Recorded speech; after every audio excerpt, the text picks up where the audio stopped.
After the flood, humanity remained unified in language and ambition, and they gathered on the plain of Shinar toward Mesopotamia. There, they devised a plan to build a city and a towering structure reaching the heavens. Their goal was to make a name for themselves and not to get scattered on earth, seeking glory and security through human effort and unity, rather than relying on God. Observing their ambitions, God recognized the potential for greater rebellion and pride if left unchecked. To limit their self-sufficiency, God confused their language, causing misunderstandings and halting their construction.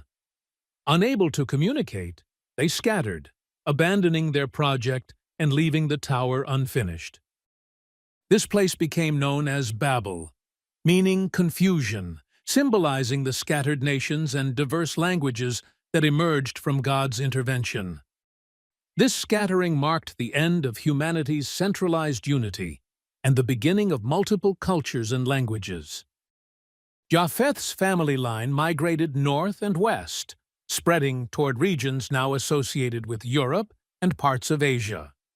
Notably, Japheth's descendants, such as Javan, are often identified with early seafaring peoples who ventured across the Mediterranean. Extra-biblical sources, including ancient Greek writings, associate Javan with the Ionians, a prominent Greek seafaring people.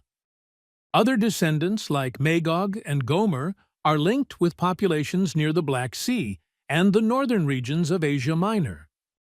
Ham's descendants primarily settled southward into Africa and parts of the Middle East.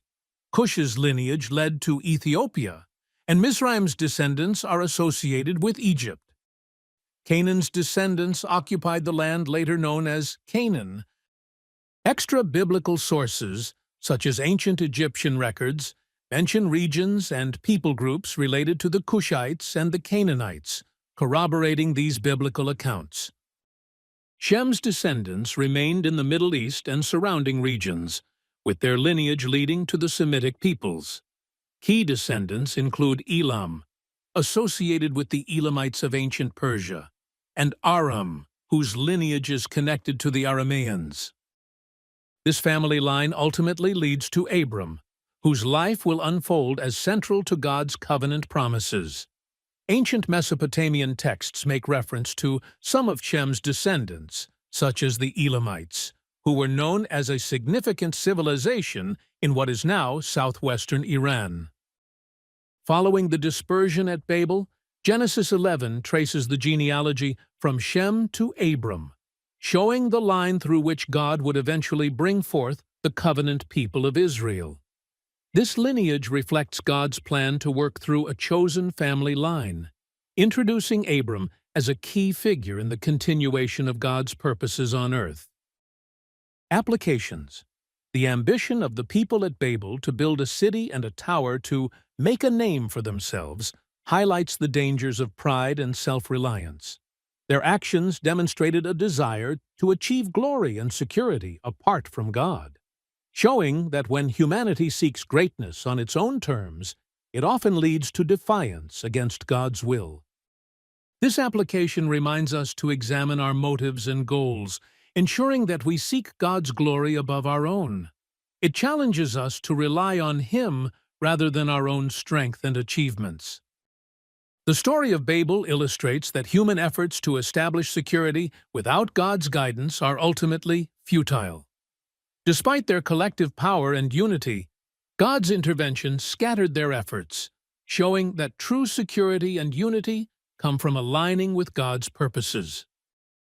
This teaches us that no matter how well-crafted our plans may be, we should seek God's wisdom and trust in His overarching plan. It encourages believers to submit their ambitions and desires to Him, recognizing that His ways lead to lasting fulfillment. God's action to confuse the language of humanity demonstrates His supreme authority over creation and human endeavors. Even when people unite in opposition to Him, God has the power to intervene and redirect the course of history. This application provides comfort and assurance that, despite human pride and rebellion, God's will prevails. It calls us to trust in His control, especially when circumstances seem chaotic, or when we witness human pursuits that go against His commands. The scattering at Babel led to the development of different cultures, languages, and nations, highlighting that diversity was part of God's design. This application encourages us to appreciate cultural diversity as an expression of God's creative plan. It also reminds us that while humanity is diverse, God's desire is for people from all backgrounds to know Him and be united under His love. The event of Babel points forward to God's ultimate plan for redemption, as seen in the coming of Jesus, who breaks down barriers and unites people from every tribe and tongue. The genealogy that follows the scattering at Babel and leads to Abram emphasizes that God's plan involves working through a specific family line to fulfill His covenant promises. This application underscores that even amidst widespread human disobedience and scattering, God's purposes continue through chosen individuals and families.